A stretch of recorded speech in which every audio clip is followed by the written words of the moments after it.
ಸುಬ್ರೇಂದ್ರ ತೀರ್ಥ ಸ್ವಾಮೀಜಿಯವರು ದೀಪ ಬೆಳಗಿ ಕಾರ್ಯಕ್ರಮವನ್ನು ಉದ್ಘಾಟನೆ ಮಾಡ್ತಾ ಇದ್ದಾರೆ.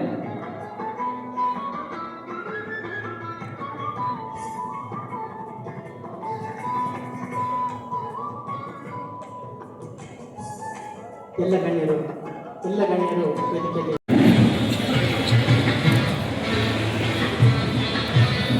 ಸುಬ್ರೇಂದ್ರ ತೀರ್ಥ ಸ್ವಾಮೀಜಿಗಳ ಪರಿಶ್ರಮ ಬಹಳ ವ್ಯವಸ್ಥೆಗಳನ್ನು ನೋಡಿದಾಗ ನಾವು ದೇಶವನ್ನು ಯಾವ ರೀತಿ ಒಂದು ಸಿಸ್ಟಮ್ನ ಆಧಾರದ ಮೇಲೆ ಬೆಳೆಸಬಹುದು ಎಂಬುದನ್ನು ನಾವು ತಿಳ್ಕೊಳ್ಳಿಕ್ಕೆ ಸಾಧ್ಯವಿದೆ.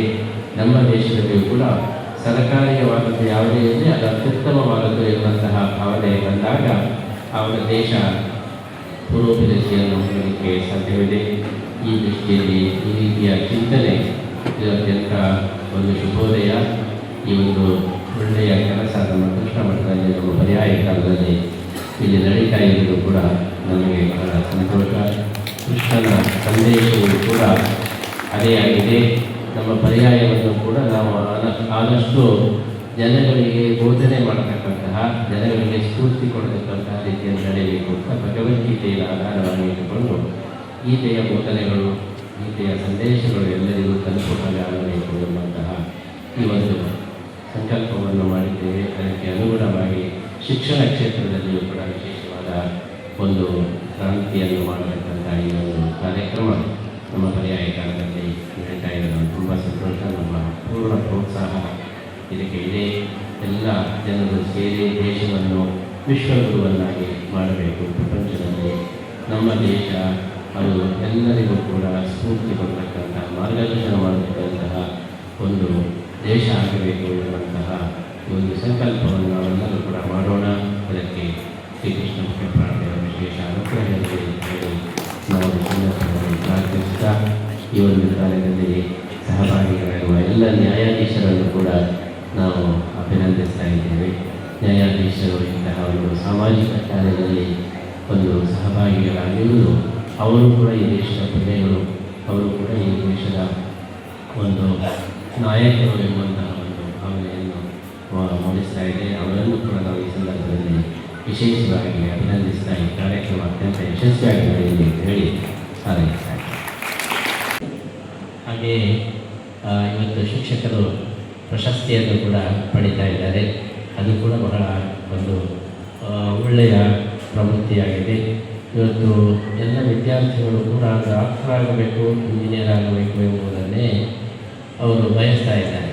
ಆದರೆ ಶಿಕ್ಷಕರಾಗಬೇಕು ಎಂಬಂಥ ಬಯಕೆ ಏನಿದೆ ಅದು ಅತ್ಯಂತ ಶ್ರೇಷ್ಠವಾದಂತಹ ಬಯಕೆ.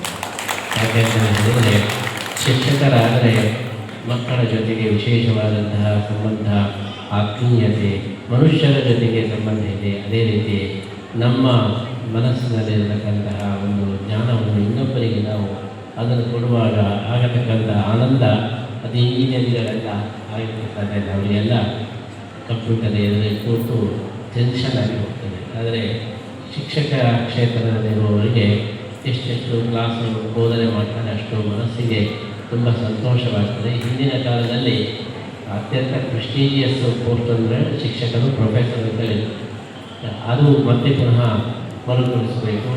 ಈ ಸಮಾಜದಲ್ಲಿ ಶಿಕ್ಷಕರ ಕ್ಷೇತ್ರ ಅದು ಅತ್ಯಂತ ಉನ್ನತವಾದದ್ದು, ಎಲ್ಲರಿಗೂ ಕೂಡ ಒಂದು ಪ್ರತಿಷ್ಠಿತವಾದಂತಹ ಕ್ಷೇತ್ರ ಅಂತೇಳಿ ಆಗುವ ರೀತಿಯಲ್ಲಿ ಆಗಲಿ. ಅದಕ್ಕೋಸ್ಕರ ಈ ಒಂದು ಶಿಕ್ಷಕರನ್ನು ಗೌರವಿಸುವ ಕಾರ್ಯಕ್ರಮವು ಕೂಡ ಇದು ಅತ್ಯಂತ ಒಂದು ಅಭಿನಂದನೀಯ ಅಂತ ಹೇಳಿ ನಾವು ಭಾವಿಸ್ತಾ ಇದ್ದೇವೆ.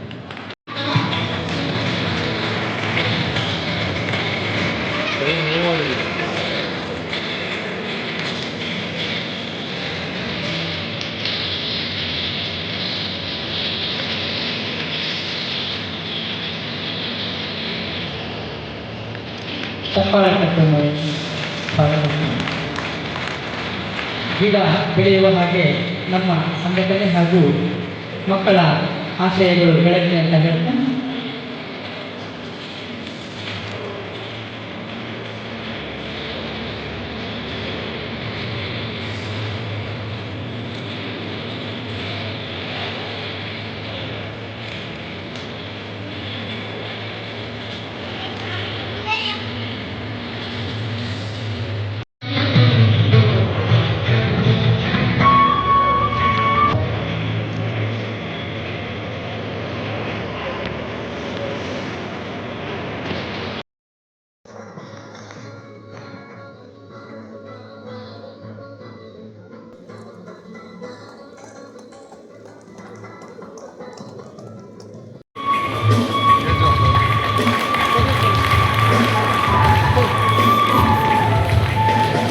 ಮಾಡಿ ಸರ್, ಒಂದೆರಡು ಕ್ವಾಲಿಟಿ ಟೀಚರನ್ನು ಕೊಡಿ ಸರ್ ಅಂದರೆ ನಮ್ಮ ಜೇಬಲ್ಲಿ ಯಾರೂ ಇರೋದೇ ಇಲ್ಲ.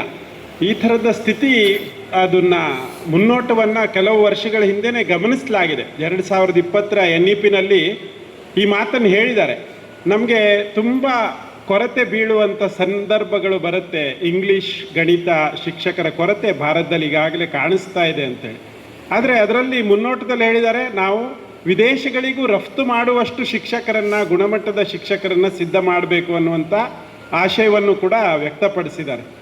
ನಾನು BO ಆಗಿ ಕುಂದಾಪುರದಲ್ಲಿ ಕೆಲಸ ಮಾಡುವಾಗ ನನಗೆ ಯಾವಾಗಲೂ ಹೇಳ್ತಾಯಿದ್ರು, ನಕ್ಸಲ್ ಬಾಧಿತ ಪ್ರದೇಶ ಅಮಾಸೆಬೈಲು ಸುತ್ತಮುತ್ತಲ ಶಾಲೆಗಳಲ್ಲಿ ಶಿಕ್ಷಕರಿಗೆ ಬರೋದಕ್ಕೆ ತಯಾರಿಲ್ಲ. ನಮ್ಮ ಹೆಚ್ಚಿನ ವರ್ಗಾವಣೆ ನೀತಿಗಳು ಪುರಸಭೆಯತ್ತ ಮಕ್ಕಳನ್ನು, ಶಿಕ್ಷಕರನ್ನು ದುಡ್ತಾ ಬರುತ್ತೆ. ಅವರೆಲ್ಲ ಆ ಕಡೆನೇ ಬರ್ತಾರೆ.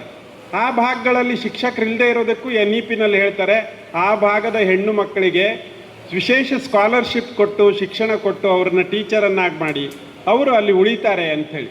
ಸೊ ಈ ಥರದ ಆಶಯಗಳು ವಿಶಾಲವಾದದ್ದಿದೆ. ಆದರೆ ಜಾರಿಗೆ ಉಳಿಸುವಾಗ ಹಲವಾರು ತೊಡಕುಗಳಿದೆ.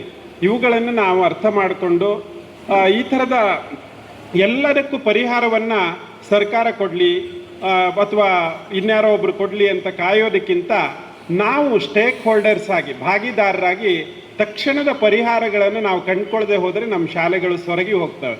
ಸೊ ಅಂಥ ಪರಿಹಾರಗಳನ್ನು SDMC ತುಂಬ ಯಶಸ್ವಿಯಾಗಿ ನಿರ್ವಹಿಸ್ತಾ ಬಂದಿದೆ. ಅದಕ್ಕಾಗಿ ಉಡುಪಿ ಜಿಲ್ಲೆಯ ಶಿಕ್ಷಣದ ಗುಣಮಟ್ಟ ನಾವಿವತ್ತು ಹೆಮ್ಮೆ ಪಡುವಷ್ಟು ಚೆನ್ನಾಗಿದೆ ಅನ್ನೋದಕ್ಕಾಗಿ SDMCಯ ಸರ್ವ ಸದಸ್ಯರಿಗೆ ನಾನು ಹೃತ್ಪೂರ್ವಕವಾದಂಥ ವಂದನೆಗಳನ್ನು ಸಲ್ಲಿಸ್ತೀನಿ. ಮಾನ್ಯ ನ್ಯಾಯಾಧೀಶರು ಹೇಳಿದರು, ಈ ಭಾಗದ ಶೈಕ್ಷಣಿಕ ಪ್ರಗತಿಯನ್ನು ಆ ಕಾಲಘಟ್ಟದಿಂದಲೂ ಗಮನಿಸ್ತಾ ಬಂದಿದ್ದೇವೆ ಅಂಥೇಳಿ. ಅವ್ರು ಹೇಳಿದ SSLC ರ್ಯಾಂಕಲ್ಲಿ ನಮ್ಮ ಒಳಕಾಡು ಶಾಲೆನಲ್ಲೇ ಸುಮಾರು 23 ಮಂದಿ ಆ ಕಾಲಘಟ್ಟದಲ್ಲಿ SLCಯಲ್ಲಿ ರ್ಯಾಂಕ್ ಪಡೆದಿರೋದನ್ನು, ರ್ಯಾಂಕ್ ಶಾಲೆ ಅಂತಲೇ ಹೆಸರು ಪಡೆದಿದ್ದನ್ನು ನಾವು ಹೆಮ್ಮೆಯಿಂದ ಹೇಳ್ತೀವಿ. ಈಗ ಹಿಂದಿರುಗಿ ನೋಡಿದರೆ ಯಾಕೆ ಸರ್ಕಾರಿ ಶಾಲೆಯಲ್ಲಿ ಆವಾಗ ರ್ಯಾಂಕ್ ಬಂತು ಅಂತ ಹೇಳಿದರೆ, ಇಲ್ಲಿ ದಾನಿಗಳು ಯಾವ ಬಗೆಯಲ್ಲಿ ಶಾಲೆಯನ್ನು ಬೆಳೆಸಿದ್ದಾರೆ ಅನ್ನೋದಕ್ಕೆ ನನ್ನ ಆ ಉದಾಹರಣೆನೇ ಹೇಳ್ತೀನಿ. ಹನುಮಾನ್ ಗ್ಯಾರೇಜನ್ನು ಕಟ್ಟೋದಕ್ಕೆ ಅವ್ರು ಏನೆಲ್ಲ ಸಾಮಗ್ರಿ, ಶಾಲೆಗಾಗಿ ಬಿಲ್ಡಿಂಗನ್ನು ಕಟ್ಟಿಕೊಟ್ಟವರು, ಇವರನ್ನು ನಾವು ನೋಡ್ತಾ ಬರ್ತೀವಿ ಮತ್ತು ಅವ್ರ ಸಂಖ್ಯೆ ವಿಶಾಲವಾಗ್ತಾನೇ ಇದೆ. ಸೊ ಇದು ಇಲ್ಲಿಯ ಗುಣಮಟ್ಟವನ್ನು ಉಳಿಸೋದಕ್ಕೆ ತುಂಬ ಪ್ರಮುಖವಾದಂಥ ಕಾರಣವಾಗಿದೆ. ನಮ್ಮ ಬಿಲ್ಡಿಂಗನ್ನೇ ಕಟ್ಟೋಕ್ಕೊಬ್ಬರು ಇಂಜಿನಿಯರ್ ಬಂದಿದ್ದರು. ಅವ್ರು ಹೇಳ್ತಾಯಿದ್ರು, ಸರ್ಕಾರ 90 ರೂಪಾಯಿ ಕೊಡುತ್ತೆ, ಆದರೆ 10 ರೂಪಾಯಿ ಕೊರತೆ ಆಗೋದ್ರಿಂದ 100 ರೂಪಾಯಿನೂ ವೇಸ್ಟ್ ಆಗಿ ಹೋಗುತ್ತೆ ಅಂತೇಳಿ.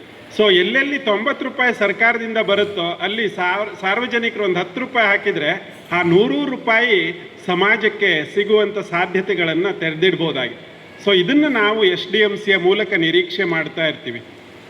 ನಿಯರೆಸ್ಟ್ ಶೇಕ್ ಹೋಲ್ಡರ್ಸ್ ಅಂದರೆ ಅವರೇ.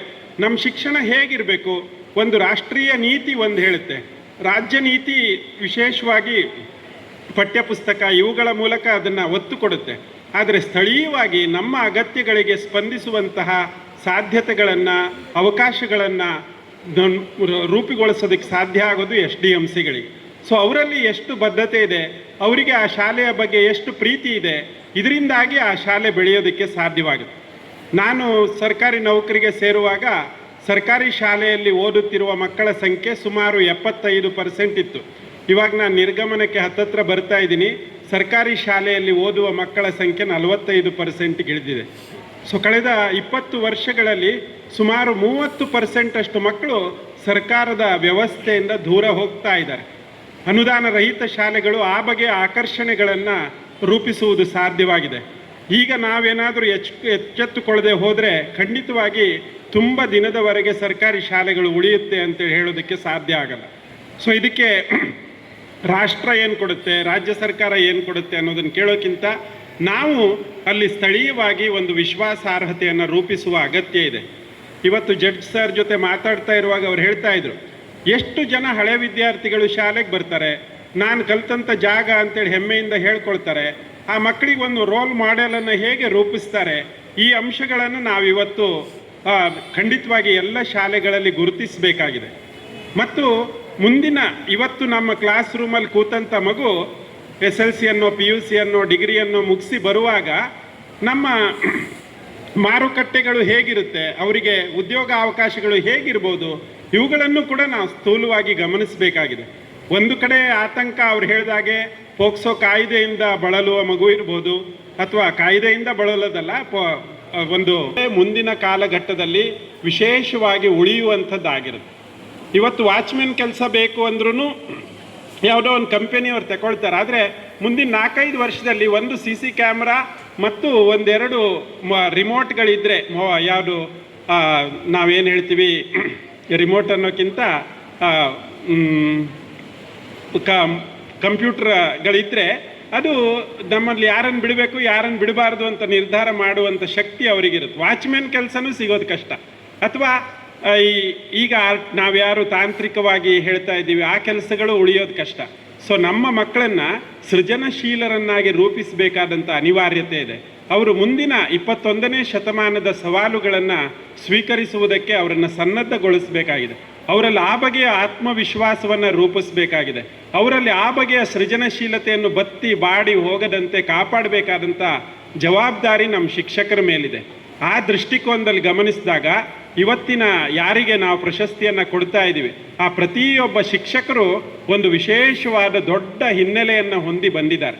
ಅವರನ್ನು ಈ SDMCಯ ಸಮನ್ವಯ ವೇದಿಕೆಯವರು ಹುಡುಕಿ 4-5 ಜನರ ಹತ್ರ ಮಾತಾಡಿ ಗುರುತಿಸಿ ಇಲ್ಲಿಗೆ ಕರ್ಕೊಂಬಂದಿದ್ದಾರೆ. ಪ್ರತಿಯೊಬ್ಬರ ಪರಿಚಯ ನನಗಿರೋದ್ರಿಂದ ಅವರವ್ರ ಹಿನ್ನೆಲೆಯಲ್ಲಿ ಅವರು ಮಾಡಿರುವಂಥ ಅಗಾಧವಾದ ಕೆಲಸವನ್ನು ಇಲಾಖೆಯ ಪ್ರತಿನಿಧಿಯಾಗಿ ನಾನು ಗೌರವಪೂರ್ವಕವಾಗಿ ಸ್ಮರಿಸ್ಕೊಳ್ತೇನೆ.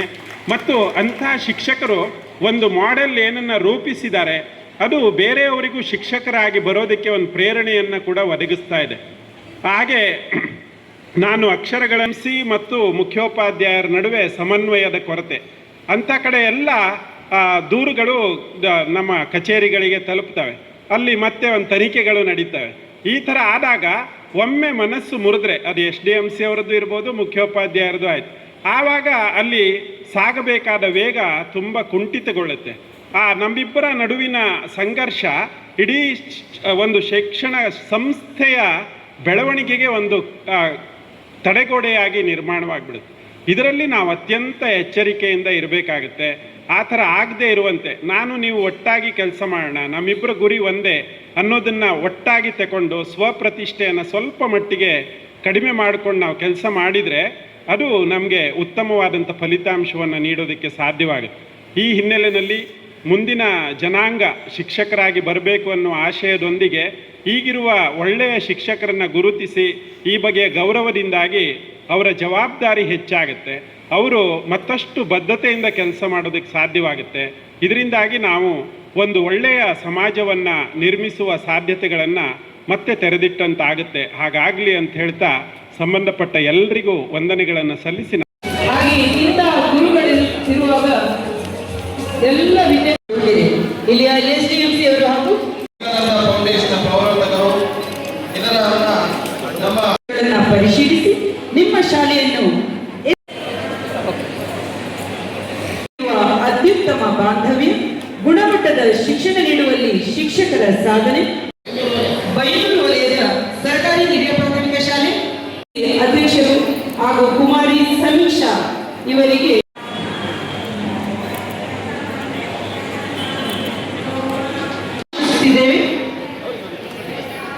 ಸನ್ಮಾನಿತ ಶಿಕ್ಷಕರೆಲ್ಲ ವೇದಿಕೆ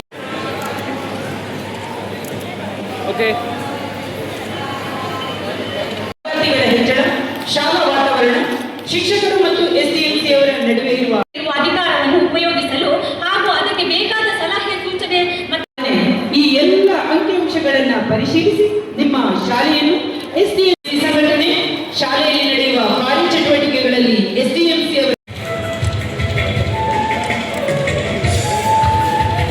ಪೂರಕವಾಗಿವೆ, ತಮ್ಮ ಆಶಯದಂತೆ ಮುನ್ನಡೆಯುವ ಅಂತ ಹೇಳ್ತಾ ಇಂದಿನ ಇನ್ನಷ್ಟು ಕಾರ್ಯಪ್ರವೃತ್ತರಾಗಿ ಎನ್ನುವ ಒಂದು ಉದ್ದೇಶದಿಂದ ಮೊದಲು ಈ ಸಮಾರಂಭದ ಪೀಠಿಕೆಗಳನ್ನು ನೋಡಿದಾಗ ಈ ಪೀಠಿಕೆಗಳನ್ನು ನೋಡೋ ಮೊದಲು ಕೂಡ ಈ ಸಮಾರಂಭಕ್ಕಾಗಿ ನನ್ನನ್ನು ಕರೆಯಲು ಬಂದಿದ್ದಂಥ ಚಿತ್ತೂರವರು ಮತ್ತು ಅವರ ಸಂಗಡಿಗರು ನಮಗೆ ವಿವಿಧ ಅವರ ಕಾರ್ಯಕ್ಷೇತ್ರದ ಆಯಾಮಗಳನ್ನು ನಮಗೆ ತೋರಿಸಿದರು, ಹೇಳಿದಾಗ ನನಗೆ ನಿಜವಾಗ್ಲೂ ತುಂಬ ಇಂಟ್ರೆಸ್ಟಿಂಗ್ ಅನ್ನಿಸ್ತು, ಕುತೂಹಲ ಬಂತು. ಮತ್ತು ಸರ್ಕಾರದ ಒಂದು ಜವಾಬ್ದಾರಿಯನ್ನು ಪ್ರಜೆಗಳಾಗಿ ತಾವು ಕೂಡ ಇದಕ್ಕೆ ತೊಡಗಿಸಿಕೊಂಡು ಒಂದು ಈ ಡೆವಲಪ್ಮೆಂಟ್ ಕಮಿಟಿ ಅಥವಾ ಡೆವಲಪ್ಮೆಂಟ್ ಕಮಿಟಿ ಅಂತ ಒಂದು ಇರುವಂತಹ ಜವಾಬ್ದಾರಿಯನ್ನು ಇಷ್ಟೊಂದು ಗುರುತರವಾಗಿ ನಿಭಾಯಿಸ್ತಿದ್ದಾರೆ ಅಂತ ಕೇಳಿದಾಗ ತುಂಬಾ ಖುಷಿ ಅನ್ನಿಸ್ತು ನನಗೆ ಖುಷಿ ಅನಿಸಿದ್ದಕ್ಕೆ ಮತ್ತು ನಿಮ್ಮ ಕಾರ್ಯಕ್ಷಮತೆಯನ್ನು ನಾನು ತಿಳ್ಕೊಂಡಿದ್ದಕ್ಕೆ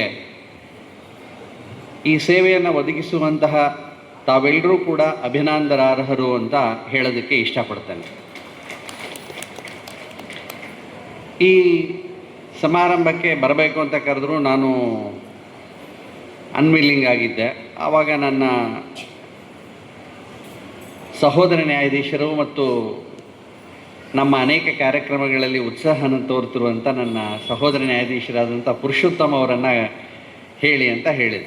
ಯಾಕೆ ಅಂತಂದು ಹೇಳಿದಾಗ, ಪುರುಷೋತ್ತಮ ಅವ್ರ ಹೆಸರು ಯಾಕೆ ಹೇಳಿದೆ ಅಂದರೆ, ನಾನು ಕೆಲವು ವಿಚಾರಗಳನ್ನ ಹೇಳ್ತಿದ್ದಾಗ ಈ ನಮ್ಮ ಚಿತ್ತೂರವರು ಈ ಮೊದಲು ಕೂಡ ಆವಾಗಿನ ಸದಸ್ಯ ಕಾರ್ಯದರ್ಶಿಯಾಗಿ ಕೆಲಸ ಮಾಡಿದಂತಹ ಶ್ರೀಯುತ ಪುರುಷೋತ್ತಮ ಅವರ ಹತ್ರ ಬಳಿ ಹೋದಾಗ ಅವ್ರು ಇದೇ ಮಾತುಗಳನ್ನ ಹೇಳಿದರು ಸರ್ ಅಂತ ಹೇಳಿದರು.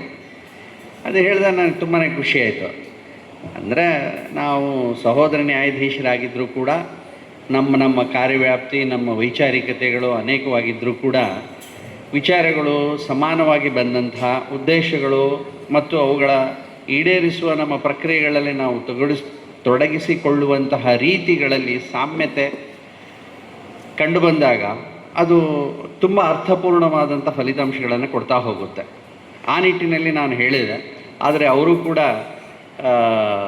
ಆ ಜವಾಬ್ದಾರಿಯನ್ನು ನಾನೇ ನಿಭಾಯಿಸಬೇಕು ಅಂತಂದು ಹೇಳಿಸಿದರು ಅಂತಂದು ಹೇಳಿ ನನಗೆ ಇವತ್ತು ತಮ್ಮನ್ನು ಉದ್ದೇಶಿಸಿ ಮಾತನಾಡುವಂಥ ಒಂದು ಅವಕಾಶ ಒದಗಿ ಬಂದಿದೆ. ಈ ಅವಕಾಶದ ಬಗ್ಗೆ ನಾನು ವಿಚಾರ ಮಾಡಿದಾಗ ನನಗೆ ತುಂಬಾ ಮುಜುಗರ ಆಯಿತು, ಹಿಂಜರಿಕೆ ಆಯಿತು. ಮುಜುಗರಕ್ಕಿಂತ ಹೆಚ್ಚಾಗಿ ಶಾಲೆಗಳಲ್ಲಿ, ಯಾಕೆ ಅಂತಂದರೆ ಶಾಲೆಗಳಲ್ಲಿ ಪಾಠ ಹೇಳಿಕೊಡುವಂತಹ ಶಿಕ್ಷಕರು ತಮ್ಮನ್ನು ತಾವು ನೋಡ್ಕೊಳ್ಳೋದಷ್ಟೇ ಅಲ್ಲ, ತಮ್ಮ ವಿದ್ಯಾರ್ಥಿ ತಾವು ಪಾಠ ಹೇಳಿಕೊಡ್ತಿರುವಂತಹ ಮಾರ್ಗದರ್ಶನ ಮಾಡುವಂತಹ ವಿದ್ಯಾರ್ಥಿಗಳ ತಪ್ಪುಗಳನ್ನು ನೋಡಿಕೊಂಡು ಅವುಗಳನ್ನು ಸರಿ ಮಾಡೋದಕ್ಕೆ ಮಾರ್ಗದರ್ಶನ ಮಾಡ್ತಾರೆ. ಅಂತಹ ಗುರುಗಳು ಉತ್ತಮ ಮಾರ್ಗದರ್ಶನ ಯಾವಾಗ ಕೊಡ್ತಾರೆ ಅಂತಂದರೆ, ತಮ್ಮ ಆತ್ಮಾವಲೋಕನ ಮಾಡಿಕೊಳ್ಳುವಂತಹ ಮನಸ್ಥಿತಿ ಇರುವಂತಹ ವ್ಯಕ್ತಿಗಳು ಮಾತ್ರ ಉತ್ತಮವಾದ ಮಾರ್ಗದರ್ಶನ ಮಾಡಲಿಕ್ಕೆ ಹೋಗ್ತಾರೆ. ಈ ಶಿಕ್ಷಕರು ಮಾರ್ಗದರ್ಶನ, ವಿದ್ಯಾರ್ಥಿಗಳು ಒಂದು ಕಡೆ ಆದರೆ, ಶಿಕ್ಷಕರು ಪ್ರತಿ ವಿದ್ಯಾರ್ಥಿಗಳ ವ್ಯಕ್ತಿತ್ವದ ಕಡೆ ಗಮನ ಕೊಡ್ತಾರೆ. ಆದರೆ ಈ SDMC, ಈ ಶಾಲಾ ಅಭಿವೃದ್ಧಿ ಮಂಡಳಿ ಅಥವಾ ಶಾಲಾ ಅಭಿವೃದ್ಧಿ ಸಮಿತಿ ಅಂತ ಏನು ಹೇಳ್ತಾರೆ, ಅವರು ವಿದ್ಯಾರ್ಥಿ ಮತ್ತು ಶಿಕ್ಷಕರಿಬ್ಬರ ಸಮನ್ವಯತೆಗಾಗಿ ಒಂದು ಅರ್ಥಪೂರ್ಣ ಕಾರ್ಯಕ್ಷಮತೆಯನ್ನು ಮಾಡಿದಾಗ ಶಿಕ್ಷಕರ ಪರಿಶ್ರಮ ಸಾರ್ಥಕತೆಯನ್ನು ಹೆಚ್ಚಿನ ಮಟ್ಟದಲ್ಲಿ ಕಂಡುಕೊಳ್ಳೋದಕ್ಕೆ ಸಹಾಯವಾಗುತ್ತೆ. ಅದನ್ನು ತಾವೆಲ್ಲ ಈಗ ಮಾಡಿ ತೋರಿಸಿದ್ದೀರಿ ಕೂಡ. ಈ ನಿಟ್ಟಿನಲ್ಲಿ ನಾನು ವಿಚಾರ ಮಾಡ್ತಾ ಇದ್ದಾಗ ನನಗೆ ಒಂದಕ್ಕೆ ಉತ್ತರ ಸಿಕ್ತು. ಯಾಕೆ ಅಂದರೆ, ನಾನು 1985 SLC ಮುಗಿಸಿದೆ, 10th ಸ್ಟ್ಯಾಂಡರ್ಡು. ಅದಕ್ಕಿಂತ ಮೊದಲು ಕೂಡ ಉತ್ಕೃಷ್ಟ ಉಪಯೋಗದ ಮಟ್ಟಕ್ಕೆ ತೆಗೆದುಕೊಳ್ಳುವಂತಹ ಒಂದು ಬುದ್ಧಿಮಟ್ಟ ಬಂದ್ಬಿಡುತ್ತೆ. Scarcity is the mother of invention ಅಂತ ಹೇಳ್ತಾರೆ. ಕೊರತೆ ಬಿದ್ದಾಗ ಮನುಷ್ಯ ಹುಡ್ಕೊಳ್ತಾ ಹೋಗ್ಬಿಡ್ತಾನೆ. ಅದೇ ರೀತಿಯಾಗಿ ನಮ್ಮ ಬಯಲುಸೀಮೆಗಳಲ್ಲಿ ಸಿಗುವಂತಹ ಭೂಮಿ ಯಥೇಚ್ಛವಾಗಿಲ್ಲ, ನೀರು ಕೂಡ ಕಡಿಮೆ ಇರುತ್ತೆ, ಬಾವಿ ತೊಡ್ಕೊಳ್ಬೇಕಾಗುತ್ತೆ. ಈ ಥರ ಸಂಪನ್ಮೂಲಗಳ ಕೊರತೆಯಿಂದಾಗಿ ಹೆಚ್ಚಿನ ಗುಣಮಟ್ಟದ ಒಂದು ಅಂದರೆ ಕಾಂಪಿಟೇಟಿವ್ ಲೈಫ್ ಸ್ಟೈಲ್ಗಳನ್ನು ಬೆಳೆಸ್ಕೊಳ್ಳುವಂತಹ ಪ್ರವೃತ್ತಿ ಕರಾವಳಿ ಜನರಿಗೆ ಸಹಜವಾಗಿಯೇ ಬಂದ್ಬಿಡುತ್ತೆ. ಇದೇ ಪ್ರವೃತ್ತಿಯಿಂದಾಗಿ ಅವರು ಕರಾವಳಿ ಮಂದಿ ಒಂದು ಕಡೆ ಮುಂಬೈದಲ್ಲಿ ಬದುಕು ಕಟ್ಕೊಂಡ್ರೆ ಇನ್ನೊಂದು ಕಡೆ ದುಬೈದಲ್ಲಿ ಕಟ್ಕೊಳ್ತಾರೆ. ಒಂದು ಹಂತದಲ್ಲಿ ಮುಂಬೈನಲ್ಲಿ ಜೀವನ ಕಟ್ಕೊಂಡವರು ಮುಂದೆ ಯುರೋಪಿಗೆ ಹೋಗಲಿಕ್ಕೆ ಇಷ್ಟಪಡ್ತಾರೆ, ದುಬೈದಲ್ಲಿ ಜೀವನ ಕಟ್ಕೊಂಡವರು ಅಮೇರಿಕಕ್ಕೆ ಹೋಗಲಿಕ್ಕೆ ಇಷ್ಟಪಡ್ತಾರೆ. ಅಂತಿಮವಾಗಿ 2-3 ತಲೆಮಾರುಗಳು ಕಳೆದಾಗ ಮತ್ತು ಭಾರತವೇ ಉತ್ತಮ ಅಂತ ಅನಿಸುತ್ತೆ. ಅದು ನಾನು ಕಂಡುಕೊಂಡಂತೆ, ನಾನು ತಿಳಿದುಕೊಂಡಂತೆ ಪರ್ಹ್ಯಾಪ್ಸ್ ನನ್ನ ದೇಶ ಪ್ರೇಮ ಮತ್ತು ನನ್ನ ದೇಶದ ಬಗ್ಗೆ ನಮಗೆ ಇರುವಂತಹ ಭಾವನೆಗಳಿಂದಾಗಿ ನಾನು ಈ ರೀತಿ ಹೇಳಲಿಕ್ಕೆ ಇಷ್ಟಪಡ್ತೇನೆ. ಎಷ್ಟೇ ಕಷ್ಟಪಟ್ಟರು, ಎಷ್ಟೇ ಜಗತ್ತನ್ನು ಸುತ್ತಿ ಬಂದರೂ ಕೂಡ ನಮ್ಮ ದೇಶ, ನಮ್ಮ ಮನೆ, ನಮ್ಮ ಭಾಷೆ, ನಮ್ಮ ನೆಲ, ನಮ್ಮ ಜಲ, ನಮ್ಮ ಗಾಳಿ ಗುಣಗಳು ನಮ್ಮನ್ನು ಎಲ್ಲೂ ಬಿಟ್ಟು ಹೋಗೋದಿಲ್ಲ. ಇರಲಿ. ಇನ್ನು ಸಮಾರಂಭದ ಉದ್ಘಾಟನೆ ಮತ್ತು ಪೀಠಿಕೆಗಳು ತುಂಬ ದೀರ್ಘವಾಗಿ ಇದೆ ಅಂತ ಕಂಡು ಬಂದರೂ ಕೂಡ ಅದರಲ್ಲಿ ಗುಣಮಟ್ಟವನ್ನು ತೋರಿಸ್ಕೊಳ್ಳೋದಕ್ಕೆ ಮತ್ತು ಸಾದರಪಡಿಸೋದಕ್ಕೆ ಇದು ಸಹಜವಾಗಿಯೇ ಇರುವಂತಹದ್ದು. ಪೂಜ್ಯರ ಪ್ರಸ್ತಾವಿಕ ನುಡಿಗಳು ಗಟ್ಟಿಯಾದಂತಹ ಪೀಠಿಕೆಯನ್ನು ಈ ಸಮಾರಂಭಕ್ಕೆ ಕೊಟ್ಟಿದೆ. ಅದರಲ್ಲಿ ಎರಡು ಮಾತುಗಳಿಲ್ಲ. ಜೊತೆಗೆ ಈ ಸಮಾರಂಭದಲ್ಲಿ ಇರುವಂತಹ ಅತಿಥಿಗಳು ಕೂಡ ಹೇಳುವ ಮಾತುಗಳನ್ನು ನಾನೂ ಕೇಳಬೇಕು ಅಂತ ಅಂದ್ಕೊಂಡಿದ್ದೀನಿ. ಈ ಉದ್ಘಾಟನಾ ಭಾಷಣವಾಗಿ ತಮ್ಮ ಕಾರ್ಯಕ್ರಮಗಳು ಯಶಸ್ವಿಯಾಗಿ ನಡೆಯಲಿ ಅಂತ ಹೇಳುವುದಂತೂ ಅವಿಭಾಜ್ಯ ಒಂದು ಭಾವನೆ ಮತ್ತು ಉದ್ಘೋಷಣೆ. ಆದರೆ ನ್ಯಾಯಾಲಯ ಮತ್ತು ಕಾನೂನು ಸೇವಾ ಪ್ರಾಧಿಕಾರಗಳ ಕಾರ್ಯಾಧ್ಯಕ್ಷರಾಗಿ ನಾವು ನಮ್ಮದೇ ಆದಂಥ ಕೆಲವು ಚಟುವಟಿಕೆಗಳು ಇರುತ್ತವೆ, ವಿಚಾರಧಾರೆಗಳಿರುತ್ತವೆ. ನ್ಯಾಯಾಲಯಗಳು ವ್ಯಾಜ್ಯದ ತೀರ್ಮಾನಕ್ಕಾಗಿ ನ್ಯಾಯ ಕೊಡೋದಕ್ಕೆ ಅಂತ ಅದು ಜನಜನಿತವಾದಂತಹ ತಿಳುವಳಿಕೆ. ಆದರೆ ನ್ಯಾಯಾಲಯಗಳು ಕೇವಲ ತೀರ್ಪುಗಳನ್ನು ಕೊಡುವುದಲ್ಲದೆ ಸಮಾಜಮುಖಿಯಾಗಿ ಕೆಲವು ಕಾರ್ಯಕ್ಷಮತೆಗಳನ್ನು ಒಳಗೊಂಡಿರಬೇಕು ಅಂತ ಧ್ಯೇಯೋದ್ದೇಶದಿಂದ ತಂಟೆಯಾಗುವ ಮೊದಲು, ಸಮಸ್ಯೆ ಸಮಾಜದಲ್ಲಿ ಉದ್ಭವವಾಗುವ ಮೊದಲು ಅವುಗಳ ಮೂಲ ಸ್ವರೂಪಗಳನ್ನು ಅರ್ಥ ಮಾಡಿಕೊಂಡು ಅವುಗಳಿಗೆ ಪರಿಹಾರ ಕೊಡುವ ನಿಟ್ಟಿನಲ್ಲಿ ನಮ್ಮ ಕೆಲವು ಕಾರ್ಯಕ್ರಮಗಳು ನ್ಯಾಯಾಲಯಗಳಿಗೆ ಕೆಲವು ಕಾರ್ಯಕ್ರಮಗಳನ್ನು ವಹಿಸಿಕೊಟ್ಟಿದ್ದಾರೆ. ಆ ಕಾರ್ಯಕ್ರಮಗಳಲ್ಲಿ ಇದು ಕೂಡ ಒಂದು. ಇದು ಅಂತಂದ್ರೆ ಕಾನೂನು ಅಂತಂದ್ರೆ ಸಬ್ಜೆಕ್ಟ್ಸ್ ಆಫ್ ಲಾ ಅಂತ ಬರ್ತಾರೆ. ಕಾನೂನು ಯಾವ ವ್ಯಕ್ತಿಗಳಿಗೆ ಅನ್ವಯವಾಗುತ್ತೆ ಅಂತ. ನಮ್ಮ ದೇಶದಲ್ಲಿ ಕಾನೂನು ಅನ್ವಯವಾಗದಂತಹ ಯಾವುದೇ ಜೀವಿ ಇಲ್ಲ. ಮನುಷ್ಯ ಬಿಡಿ, ಜೀವಿ ಇಲ್ಲ.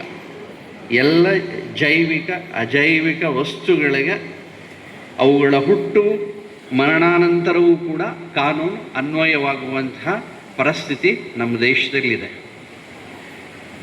ಇನ್ನು ಈ ಶಾಲೆಗಳು, ಶಿಕ್ಷಣ ಮತ್ತು ವಿದ್ಯಾರ್ಥಿಗಳು, ಪಾಲಕರು, ನಿಮ್ಮ ಸಮನ್ವಯ ಸಮಿತಿಗಳಿಗೆ ಸಂಬಂಧಪಟ್ಟ ಹಾಗೆ ಕಾನೂನಿನ ಅಂಶಗಳನ್ನು ಹೇಳೋದಾತಂದ್ರೆ ಆ ಕಾನೂನಿನ ಅಂಶಗಳನ್ನು ಹೇಳೋದಕ್ಕೆ ನಾನು ಇಲ್ಲಿಗೆ ಬಂದಿಲ್ಲ. ಆ ಕಾನೂನಿನಲ್ಲಿ ಕೆಲವು ಅಂಶಗಳನ್ನು ಅಳವಡಿಸಿಕೊಂಡ್ರೆ ಎಷ್ಟರ ಮಟ್ಟಿಗೆ ಸುಲಲಿತವಾಗಿ ಕಾರ್ಯಕ್ರಮಗಳು ನಡೆಯುತ್ತವೆ. ಇದೇ ಒಂದು ಕಾರ್ಯಕ್ರಮ ಅಂತಲ್ಲ, ನಿಮ್ಮ ಶಾಲೆಯ ಸಮನ್ವಯತೆಯ ಕಾರ್ಯಕ್ರಮಗಳು ಎಷ್ಟು ಮಟ್ಟಿಗೆ ನಡೆಯುತ್ತೆ ಅನ್ನೋದನ್ನು ಕೂಡ ಹೇಳೋ ಮಟ್ಟಿಗೆ, ಜೊತೆಗೆ ಶಾಲೆ ಮತ್ತು ವಿದ್ಯಾರ್ಥಿಗಳ ಒಂದು ಸಂಸ್ಥೆಯಾಗಿ ಸಾಮಾಜಿಕವಾಗಿ ಕಂಡುಬರುವಂತಹ ಪಿಡುಗುಗಳನ್ನು ಎದುರಿಸಲಿಕ್ಕೆ, ಸಮಾಜವನ್ನು ಸಶಕ್ತವಾಗಿ ಮಾಡಿಕೊಳ್ಳೋದಕ್ಕೆ ಮತ್ತು ಕಾನೂನಿನ ಅಳವಡಿಕೆಯನ್ನು ನ್ಯಾಯದಾನದ ದೃಷ್ಟಿ ಅಂತಂದ್ರೆ ಯಾವುದೇ ಒಂದು ಸಮಸ್ಯೆಗಳಲ್ಲಿ ಯಾವುದೇ ಒಂದು ವೈರುಧ್ಯಗಳು ಬಂದಾಗ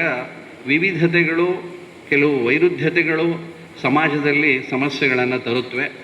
ಅಂಥ ವೈರುಧ್ಯತೆಗಳಲ್ಲಿ ಸಮನ್ವಯತೆಯನ್ನು ಕಾಪಾಡಿಕೊಂಡು ನ್ಯಾಯತೆಯನ್ನು ಎತ್ತಿ ಹಿಡಿಯುವಂತಹ ಕೆಲವು ಚಟುವಟಿಕೆಗಳು ಅನಿವಾರ್ಯ ಮತ್ತು ಅವಶ್ಯಕತೆಗಳಾಗಿರುತ್ತವೆ. ಅದು ನಮ್ಮ ಸಮಾಜದ ಸಹಿಷ್ಣುತೆಯ ಒಂದು ಈ ಗುಪ್ತ ಸ್ವರೂಪ. ಅಂದರೆ ಗುಪ್ತ ಅಲ್ಲ, ಸುಪ್ತ. ಅಂದರೆ ನಮ್ಮ ಸಮಾಜದ ನಾವು ಕಟ್ಟಿಕೊಂಡಿರುವಂತಹ ಕಟ್ಟಳೆಗಳು ಮತ್ತು ಸಮಾಜಗಳಲ್ಲಿ ಸಹಿಷ್ಣುತೆ ಒಂದು ಅವಿಭಾಜ್ಯ ಭಾಗವಾಗಿದೆ. Tolerance is an indivisible part of our social system. ಇಂತಹ ಸಮನ್ವತೆಯನ್ನು ಸಾಧಿಸಲಿಕ್ಕೆ, ಸಮಾಜದ ಧ್ಯೇಯೋದ್ದೇಶಗಳನ್ನು ಈಡೇರೋದಕ್ಕೋಸ್ಕರನೂ ಕೂಡ ನಮ್ಮ ಕಾನೂನಿನ ಕೆಲವು ಅಂಶಗಳನ್ನು ಅಳವಡಿಸಿಕೊಂಡು ಅವುಗಳ ಪಾಲನೆ ಮಾಡಿಕೊಳ್ಬೇಕಾಗುತ್ತೆ. ಪರ್ಟಿಕ್ಯುಲರ್ಲಿ ಅಂಥದ್ರಲ್ಲಿ ಹೆಚ್ಚಿನ ಹೆಚ್ಚಿನ ಮಕ್ಕಳಲ್ಲೇ ನಾವು ಮಕ್ಕಳ ಮಟ್ಟಿಗೆ ಹೇಳೋದಾದರೆ ಪೋಕ್ಸೋ ಅಂತ ಅನ್ನೋದು ಒಂದು ಕಾಯ್ದೆ ಬರ್ತದೆ. ಅದ್ರ ಬಗ್ಗೆ ತುಂಬಾ ತಮಗೆ ಗೊತ್ತಿದ್ದಿದೆ. ಪೋಕ್ಸೋ ಕೇಸುಗಳ ಬಗ್ಗೆ ನಾನು ಇಲ್ಲಿ ಹೇಳಲಿಕ್ಕೆ ಬಂದಿಲ್ಲ. ಆದರೆ ಪೋಕ್ಸೋ ಕಾಯ್ದೆಯ ಅನುಷ್ಠಾನ ಮತ್ತು ಅದರ ದುರುಪಯೋಗಗಳು ಕೂಡ ನಮಗೆ ತುಂಬ ಇಟ್ಸ್ ಅಲಾರ್ಮಿಂಗ್ ಅನಿಸುತ್ತೆ. ಹಲವು ಉದ್ದೇಶಗಳಿಗಾಗಿ ಅವುಗಳ ದುರುದ್ದೇಶಗಳು ಆಗ್ತಾ ಇದೆ. ಈ ಎಲ್ಲ ದುರುದ್ದೇಶಗಳಿಗಾಗಿ ಕಾನೂನನ್ನು ಬಳಸ್ಕೊಂಡಾಗ casualty is only the child and child suffers throughout its life. Whoever uses it as a momentary tool to overcome any of their ulterior intentions, it is not far. ಕೆಲವು ಹಿತಾಸಕ್ತಿಗಳು ಮಕ್ಕಳ ಬೆಳವಣಿಗೆ ಅಥವಾ ಮಕ್ಕಳ the presence of child or presence of children, it is rather used or abused depending on their personal intentions and personal agendas. ಅಂತಹವುಗಳನ್ನು ನೋಡೋದಕ್ಕೆ ಮತ್ತು ಈ ಮಕ್ಕಳಿಗೂ ಕೂಡ ಈ ಪೋಕ್ಸೋದಂತಹ ಆಯಾಮಗಳನ್ನು ಕಂಡುಕೊಳ್ಳೋದಕ್ಕೆ ನಾನು ನಿಮಗೆ ಹೆಚ್ಚಿನ ದಿನ ಹೇಳೋದಕ್ಕೆ ಇಷ್ಟಪಡೋದಿಲ್ಲ. ನಿನ್ನೆ ನಾವೊಂದು ಮಕ್ಕಳಿಗಿಂತ ಕಾಲೇಜು ವಿದ್ಯಾರ್ಥಿಗಳನ್ನು ಮಾದಕ ವಸ್ತುಗಳ ಕೇಸುಗಳಲ್ಲಿ ಕರ್ಕೊಂಬಂದು ನಿಂದಿಸಿದಾಗ ನಮಗೆ ಅನೇಕ ಪ್ರಶ್ನೆಗಳು ಒಳಗಾಡುತ್ತವೆ. ನ್ಯಾಯಾಧೀಶರಾಗಿದ್ದರೂ ಕೂಡ ನಾವು ಒಬ್ಬ ಮನುಷ್ಯರಾಗಿರ್ತೀವಿ. ಮನುಷ್ಯರಾಗಿದ್ದಾಗ ನಾವು ಕೂಡ ಒಬ್ಬ ತಂದೆ ಆಗಿರ್ತೀವಿ, ತಮ್ಮ ಆಗಿರ್ತೀವಿ, ಅಣ್ಣ ಆಗಿರ್ತೀವಿ, ಇನ್ನೊಬ್ಬರಿಗೆ ಮಾಮ ಆಗಿರ್ತೀವಿ. ನಮ್ಮ ಸಂಬಂಧಗಳಲ್ಲಿ ನಾವು ಯಾವ ಥರ ನೋಡ್ತೀವೋ ಅದೇ ರೀತಿಯ ಈ ಆರೋಪಿಗಳನ್ನು ಕರೆತಂದಾಗ ಅವರ ತಂದೆ ತಾಯಿಗಳಿಗೆ ಯಾವ ರೀತಿ ಆಗಬಹುದು ಅಂತ ನೋಡಿದಾಗ ಒಂದು ರೀತಿಯ ನೋವು ಕೂಡ ನಮ್ಮನ್ನು ಕಾಡುತ್ತೆ. ಇಂತಹ ಸಮಾಜದ ಅನೇಕ ಸಮಸ್ಯೆಗಳಿಗೆ ಶಾಲೆ ಕಾಲೇಜುಗಳಲ್ಲಿ ಬರುವಂಥ ಅನೇಕ ಸಮಸ್ಯೆಗಳನ್ನು ಈ ಸಮನ್ವಯ ಸಮಿತಿಯವರು ಕೂಡ ಜವಾಬ್ದಾರಿಯಾಗಿ ತೆಗೆದುಕೊಂಡು ನಿಭಾಯಿಸ್ತಿದ್ದಾರೆ ಅಂತ ಕೇಳಿದಾಗ ಸಂತೋಷ ಆಯಿತು. ಇಂತಹ ನಿಮ್ಮ ಕಾರ್ಯಕ್ರಮಗಳು ಯಶಸ್ವಿಯಾಗಲಿ.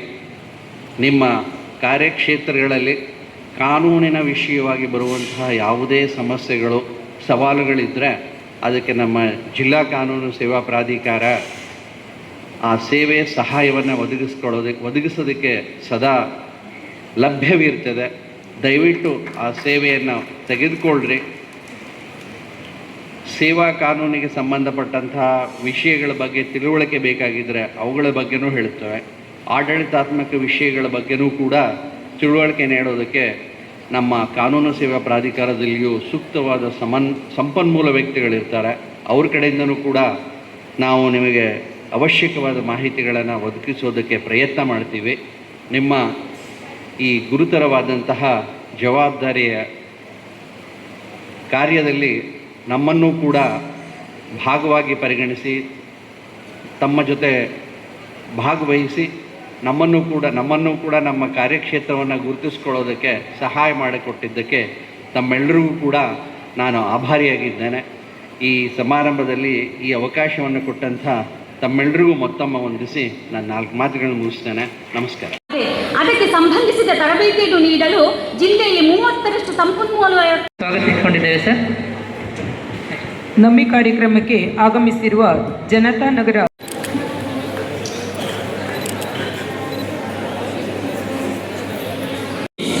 ನಮ್ಮ ಮಾರ್ಗದರ್ಶನ ತೋರಿದಂಥ ಎಲ್ಲ ಗುರುವರ್ಗದವರಿಗೆ ಈ ಎಲ್ಲ ಅಂಕಿಅಂಶಗಳನ್ನು ಪರಿಶೀಲಿಸಿ ನಿಮ್ಮ ಶಾಲೆಯನ್ನು SDMC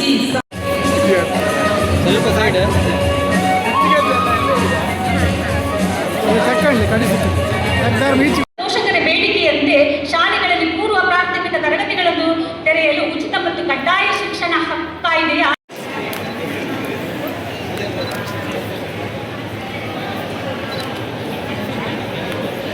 ಉಡುಪಿ ವಲಯದ ಸರ್ಕಾರಿ ಹಿರಿಯ ಪ್ರಾಥಮಿಕ ಶಾಲೆ ಕಾಜಾರಗುತ್ತು ಇವರಿಗೆ ಅಭಿನಂದನೆಗಳು. ಸನ್ಮಾನಿತರ ಹಿಂಭಾಗದಲ್ಲಿ ವೇದಿಕೆ ಮೇಲೆ ಸನ್ಮಾನಿತರ ಹಿಂಭಾಗದಲ್ಲಿ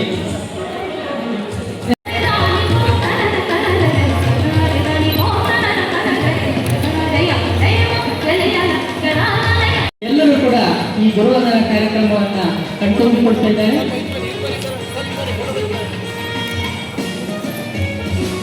ಭವಿಷ್ಯವನ್ನು ನಿರ್ಮಾಣ ಮಾಡಿದಂಥ ಅದರಲ್ಲಿ ಸಕ್ರಿಯವಾಗಿ ಪಾಲ್ಗೊಳ್ತಾ ಇರುವಂಥ ಎಲ್ಲರಿಗೂ ಗುರುಗಳಿಗೆ ನಮಸ್ಕರಿಸ್ತಾ, ಇವತ್ತು ಒಂದು ಈ ಕಾರ್ಯ SDMC ಅವರು ಒಂದು ಇದನ್ನು ಸಮನ್ವಯ ಸಮಿತಿ ಏನಿದೆ ಅವರು ನಮ್ಮ ಜೊತೆ ಒಂದು ಪ್ರಾಧಿಕಾರದ ಜೊತೆ ಸೇರಿಕೊಂಡು ಇದೊಂದು ಕಾರ್ಯಕ್ರಮ ಮಾಡಿಕೊಡ್ಬೇಕು ಅಂತ ನಮ್ಮಲ್ಲಿ ಬಂದಾಗ, ನಾನು ಈಚೆಗೆ ಹೊಸದಾಗಿ ಪ್ರಾಧಿಕಾರದಲ್ಲಿ ಮೆಂಬರ್ ಸೆಕ್ರೆಟರಿ ಆಗಿ ಬಂದು ಸೇರಿಕೊಂಡಿರೋದು. ಅಂದರೆ ಈ ಹಿಂದೆ ನ್ಯಾಯಾಧೀಶನಾಗಿ ಮೇಲೆ ಕೂತು ಕೆಲಸ ಪುರುಷೋತ್ತಮ್ ಸಾಹೇಬ್ರೇನಿದ್ದಾರೆ ಅವರು ಮೆಂಬರ್ ಸೆಕ್ರೆಟರಿ ಆಗಿದ್ದರು, ಈ ಹಿಂದೆ ಕಾರ್ಯಗಳನ್ನು ಮಾಡಿದ್ದಾರೆ.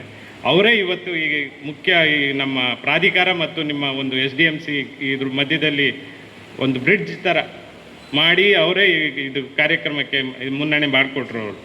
ಮತ್ತು ಪುರುಷೋತ್ತಮ್ ಸಾಹೇಬರು ಮತ್ತು ಈಗ ನಮ್ಮ ಇನ್ನೊಬ್ಬರು ನ್ಯಾಯಾಧೀಶರಾದಂಥ ತಾಹಿರ್ ಸಾಹೇಬರು ಸಹ ಇಲ್ಲಿ ಆಸೀನರಾಗಿದ್ದಾರೆ. ಇಲ್ಲಿ ಹೇಳೋದು ಏನಿಲ್ಲ, ನಾನು ಹೊಸದಾಗಿ ನಮ್ಮ ಪ್ರಾಧಿಕಾರದ ಬಗ್ಗೆ ಮಾತ್ರ ಹೇಳಬಲ್ಲೆ, ಗುರುಗಳಿಗೆ ಹೇಳೋಷ್ಟು ದೊಡ್ಡ ವ್ಯಕ್ತಿ ಏನಲ್ಲ ನಾನು. ಹೌದು, ನಾನು ಒಂದು ಸ್ಥಾನಕ್ಕೆ ಹೋಗಿದ್ದೀನಿ ಎಂದು ಅದು ಗುರುಗಳ ಆಶೀರ್ವಾದ ಮತ್ತು ಅವರು ನನಗೆ ನನ್ನ ಭವಿಷ್ಯಕ್ಕೆ ಮಾಡಿಕೊಟ್ಟಂಥ ಒಂದು ಹೇಗೆ ನನ್ನ ಭವಿಷ್ಯವನ್ನು ರೂಪಿಸ್ಕೊಳ್ಬೇಕು ಅಂತ ಮಾರ್ಗದರ್ಶನ ಮಾಡಿದ್ದು. ಸೊ ಈಗ ನಾನು ಏನು ನಿಂತಿದ್ದೀನಿ ಎಲ್ಲ ನನ್ನ ಗುರುಗಳಿಂದನೇ ಆಗಿದ್ದು.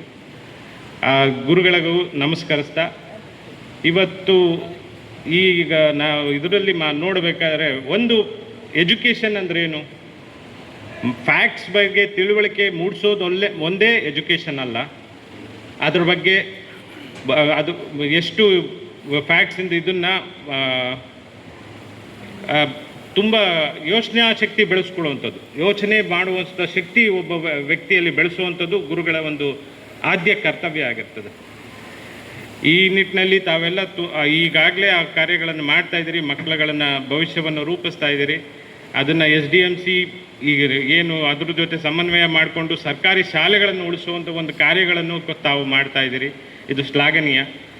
ಈ ನಿಟ್ಟಿನಲ್ಲಿ ನಮ್ಮದೊಂದು ಕೋರಿಕೆ ಏನು ಅಂದರೆ, ನಾವು ಪ್ರಾಧಿಕಾರದಿಂದ ನಮಗೆ ಬರೋದು ಈಗಾಗಲೇ ಸಾಹೇಬರು ಮಾತಾಡ್ಬೇಕಾದ್ರೆ ಹೇಳಿದಂತೆ, ಈ ಕಾನೂನಿನಲ್ಲಿ ಅವಶ್ಯಕತೆ ಯಾರಿಗಿದೆ ಅವರಿಗೆ ಕಾನೂನಿನ ಅವಶ್ಯಕತೆಯನ್ನು ಕೊಡುವಂಥದ್ದೇ ನಮ್ಮದೊಂದು ಪ್ರಾಧಿಕಾರದ ಮುಖ್ಯ ಉದ್ದೇಶ ಒಂದು ಆಗಿರ್ತದೆ.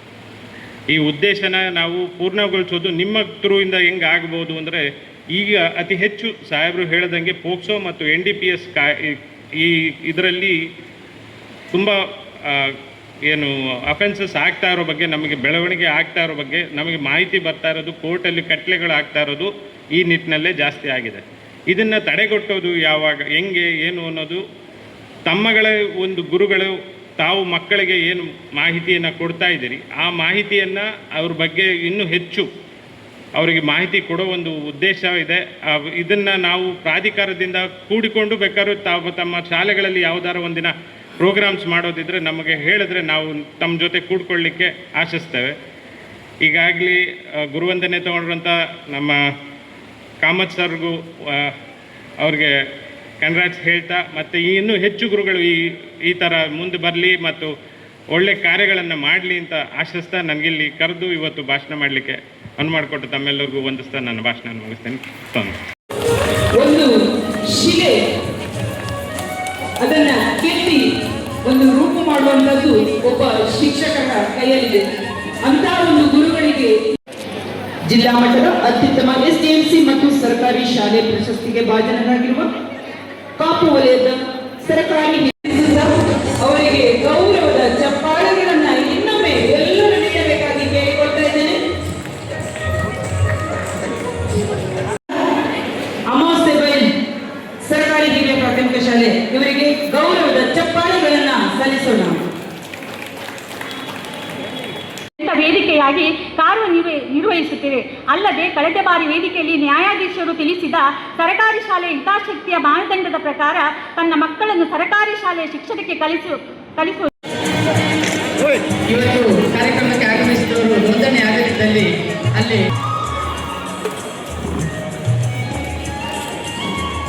ಎಲ್ಲರಿಗೂ ಭೋಜನದ ವ್ಯವಸ್ಥೆಯನ್ನ ಫೋಟೋ ಸೆಷನ್ಗೆ ಬರಬೇಕು. ಸಮನ್ವಯ ವೇದಿಕೆ ಅಧ್ಯಕ್ಷ, ಉಪಾಧ್ಯಕ್ಷರು, ಕಾರ್ಯದರ್ಶಿ, ಸಹ ಕಾರ್ಯದರ್ಶಿ, ಕೋಶಾಧಿಕಾರಿಗಳು ಒಂದು ಗ್ರೂಪ್ ಬರಬೇಕು ವೇದಿಕೆ.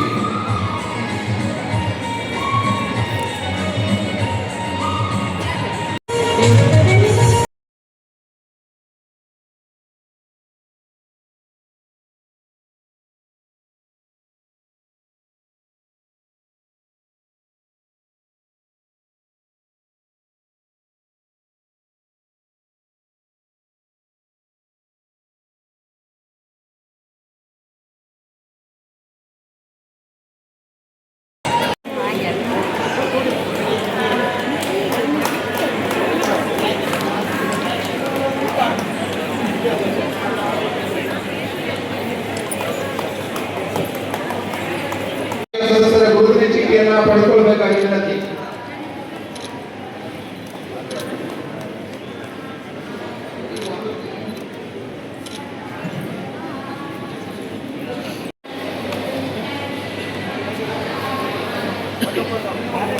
ಮುಂದಿನ ತಯಾರಿ ಸರ್ಕಾರಿ ಹಿರಿಯ ಪ್ರಾಥಮಿಕ ಶಾಲೆ ಅಮಾಸೆಬೈಲೂರು ಕುಂದಾಪುರ ವಲಯ.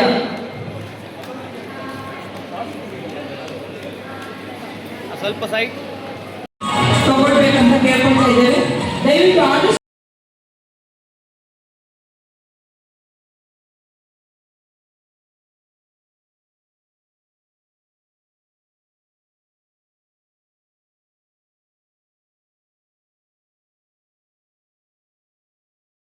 ಬಾಲಕಿ ಸಮೀಕ್ಷಾ.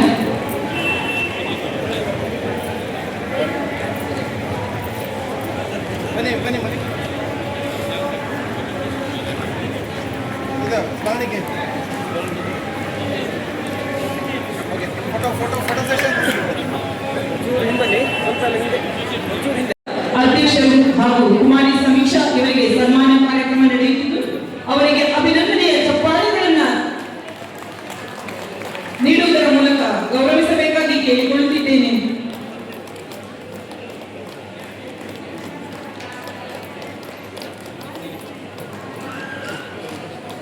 ಗೌರವಾನ್ವಿತ ಮಾನ್ಯ ನ್ಯಾಯಾಧೀಶರನ್ನು ಸಮಾಜದಲ್ಲಿ ಒಂದು ಶಕ್ತಿಯಾಗಿ ರೂಪುಗೊಳಿಸಬೇಕಿದ್ರೆ ಅಲ್ಲಿ ಒಬ್ಬ ಶಿಕ್ಷಕರ ಪಾತ್ರ ಯಾವ ರೀತಿ ಇರುತ್ತೆ ಅನ್ನೋದನ್ನ ನಾವು ಈ ಒಂದು ಸನ್ಮಾನ ಸಮಾರಂಭದಲ್ಲಿ ನೋಡ್ತಾ ಇದ್ದೇವೆ.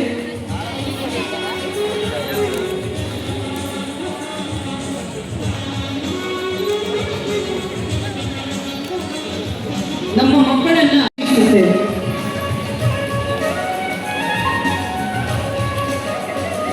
ನಮ್ಮೆಲ್ಲ ಶಿಕ್ಷಕರ ವೃಂದದವರಿಗೆ ಅಭಿನಂದನೆಗಳನ್ನ ಮತ್ತೊಮ್ಮೆ ಸಲ್ಲಿಸುತ್ತಾ ಮೊಬೈಲ್ ಅವರಿಗೆ ದೇವರು ಆಯುರಾರೋಗ್ಯ ಆಯುಷ್ಯವನ್ನ ನೀಡಿ ಇನ್ನೂ ಹೆಚ್ಚು ಹೆಚ್ಚು ವಿದ್ಯಾರ್ಥಿಗಳನ್ನ ಎಲ್ಲ ಮುದ್ದು ರತ್ನದಂತಿರುವ ಶಿಕ್ಷಕರನ್ನ ಸನ್ಮಾನಿಸಿ ಗೌರವಿಸುವುದು ನಮ್ಮ ಎಸ್ಡಿಎಂಸಿ ಸಮನ್ವಯ ಕೇಂದ್ರ ವೇದಿಕೆಯ ಅದೃಷ್ಟವೇ ಸರಿ. ಇಂತಹ ಒಂದು ಅಮೂಲ್ಯ ಕ್ಷಣದಲ್ಲಿ ನಮಗೆ ಕಲಿಸಿರುವಂತಹ ನಮ್ಮ ಗುರುಗಳನ್ನ ನೆನಪಿಸಿಕೊಳ್ಳುವಂತಹ ಒಂದು ಸುಂದರ ಕ್ಷಣವಾಗಿದೆ ಎಂದು ಹೇಳಿದರೆ ತಪ್ಪಾಗಲಾರದು. ನಿಮ್ಮ ಆಶೀರ್ವಾದ, ಸಲಹೆ, ಸೂಚನೆ, ಮಾರ್ಗದರ್ಶನವು ಸದಾ ನಿರಂತರವಾಗಿ ನಮ್ಮೊಂದಿಗಿರಲಿ ಎಂದು ಆಶಿಸುತ್ತಾ ಜಿಲ್ಲಾ ಮಟ್ಟದ ಅತ್ಯುತ್ತಮ ಶಿಕ್ಷಕ ಪ್ರಶಸ್ತಿಯನ್ನ ತಮ್ಮ ಮುಡಿಗೇರಿಸಿಕೊಂಡಿರುವ ನಮ್ಮ ನೆಚ್ಚಿನ ಶಿಕ್ಷಕರಿಗೆ ತುಂಬು ಹೃದಯದಿಂದ ಅಭಿನಂದನೆಗಳನ್ನ ವೇದಿಕೆಯನ್ನು ಪಡೆದುಕೊಳ್ಳಬೇಕಾಗಿ ವಿನಂತಿ.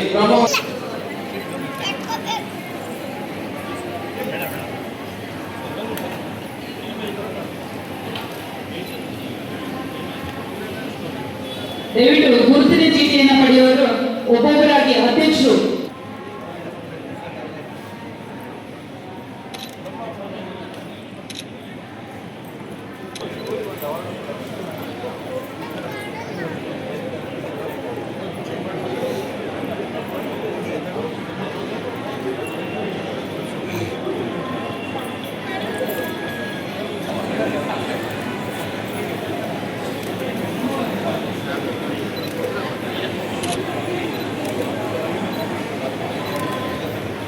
ಕಾರ್ಯಕ್ರಮದ ಕೊನೆಯ ಅಂಗ ಅತಿಥಿಗಳ ಮಾತು.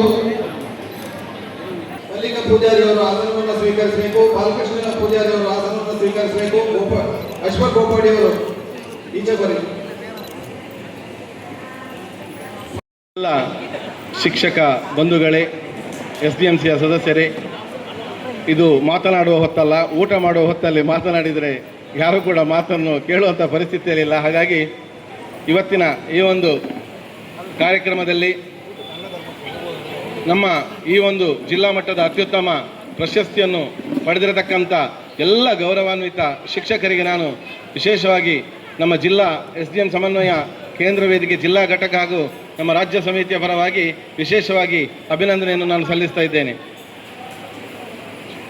ಹಾಗೆ ಈ ಒಂದು ಕಾರ್ಯಕ್ರಮದಲ್ಲಿ ನಮಗೆ ಹಗಲಿರುಳು ಈ ಒಂದು ಕಾರ್ಯಕ್ರಮವನ್ನು ಸಂಘಟಿಸುವಲ್ಲಿ ನಿರಂತರವಾಗಿ ಬಹಳಷ್ಟು ದಿನಗಳಿಂದ ತೊಡಗಿಸಿಕೊಂಡಿರತಕ್ಕಂಥ ನಮ್ಮ ವೇದಿಕೆಯ ಎಲ್ಲ ಸೇನಾನಿಗಳಿಗೆ ನಾನು ವಿಶೇಷವಾಗಿ ಕೃತಜ್ಞತೆಯನ್ನು ಅರ್ಪಿಸ್ತೇನೆ.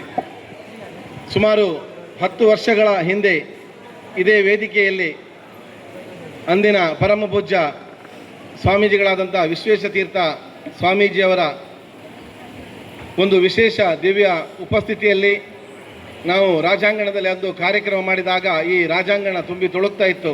ಯಾಕೆಂತ ಹೇಳಿದರೆ ಅಂದು ಶಿಕ್ಷಣದ ಮಹತ್ವವನ್ನು ಅರಿತು ಸರ್ಕಾರಿ ಶಾಲೆಗಳನ್ನು ಉಳಿಸಬೇಕು ಬೆಳೆಸಬೇಕು ಅನ್ನೋ ನಿಟ್ಟಿನಲ್ಲಿ ಆ ದಿನದ SDMC ಅವರು ತಮ್ಮನ್ನು ಅಷ್ಟು ಸಕ್ರಿಯವಾಗಿ ತೊಡಗಿಸಿಕೊಂಡು ಈ ಒಂದು ಕಾರ್ಯಕ್ರಮವನ್ನು ಯಶಸ್ವಿಗೊಳಿಸಿದರು. ಆದರೆ ಇವತ್ತು ಬಹಳಷ್ಟು ಕಾರ್ಯಕ್ರಮಗಳಿರುವುದರಿಂದ ಹೆಚ್ಚಿನ ನಮ್ಮ SDMC ಅವರು ಇವತ್ತು ಭಾಗವಹಿಸಲಿಕ್ಕೆ ಸಾಧ್ಯ ಆಗಲಿಲ್ಲ. ನಾನು ಈ ಒಂದು ಸಂದರ್ಭದಲ್ಲಿ ಇದು ಮಾತನಾಡುವ ಹೊತ್ತಲ್ಲದಿದ್ದರಿಂದ ಹೆಚ್ಚು ಮಾತನಾಡುವುದಿಲ್ಲ. ಮುಂದಿನ ದಿನಗಳಲ್ಲಿ ನಮ್ಮ ಸಮನ್ವಯ ವೇದಿಕೆ ಪಂಚಾಯತ್, ತಾಲೂಕು ಮತ್ತು ಜಿಲ್ಲಾ ಮತ್ತು ರಾಜ್ಯ ಮಟ್ಟದಲ್ಲಿ ಎಲ್ಲ ಸರ್ಕಾರಿ ಶಾಲೆಗಳ SDMC ಸದಸ್ಯರನ್ನು ಅವರ ಹಕ್ಕು ಮತ್ತು ಕರ್ತವ್ಯಗಳ ಬಗ್ಗೆ ತಿಳಿಸಿಕೊಡುತ್ತಾ, ತರಬೇತಿಗಳನ್ನು ಕೊಡುತ್ತಾ ಸರ್ಕಾರಿ ಶಾಲೆಗಳನ್ನು ಉಳಿಸಿ ಬೆಳೆಸಿ ಈ ಸಮಾಜಕ್ಕೆ ಅರ್ಪಿಸುವಂಥ ಕೆಲಸ ನಮ್ಮ ವೇದಿಕೆಯಿಂದ ಮಾಡಲಿಕ್ಕಿದ್ದೇವೆ. ಒಂದು ಸರ್ಕಾರಿ ಶಾಲೆ ಮುಚ್ಚಿದರೆ ಆ ಊರಿನ ಸಂಸ್ಕಾರ ಕೇಂದ್ರ ಮುಚ್ಚಿದ ಹಾಗೆ. ಹಾಗಾಗಿ ಯಾವುದೇ ಸರ್ಕಾರಿ ಶಾಲೆ ಮುಚ್ಚದ ರೀತಿಯಲ್ಲಿ ನಾವು ಸಾಧ್ಯವಾದಷ್ಟು ಪ್ರಯತ್ನ ಮಾಡ್ತೇವೆ ಅಂತ ಹೇಳುತ್ತಾ, ಸಹನಾವವತು ಸಹನೋ ಭುನಕ್ತು ಸಹವೀರ್ಯಂ ಕರವಾವಹೈ ತೇಜಸ್ವಿನಾವಧೀತಮಸ್ತು ಮಾ ವಿದ್ವಿಷಾವಹೈ. ಓಂ ಶಾಂತಿ ಮಂತ್ರವನ್ನು ನಮಗೆ ಕಲಿಸಿಕೊಟ್ಟಂಥ ಎಲ್ಲ ಗುರುವರಿಯರಿಗೆ ನಾನು ವಂದನೆಯನ್ನು ಅರ್ಪಿಸುತ್ತಾ ನನ್ನ ಶಬ್ದಗಳಿಗೆ ವಿರಾಮವನ್ನು ನೀಡುತ್ತೇನೆ. ಜೈ ಹಿಂದ್, ಜೈ ಕರ್ನಾಟಕ, SDMC ಜಿಂದಾಬಾದ್.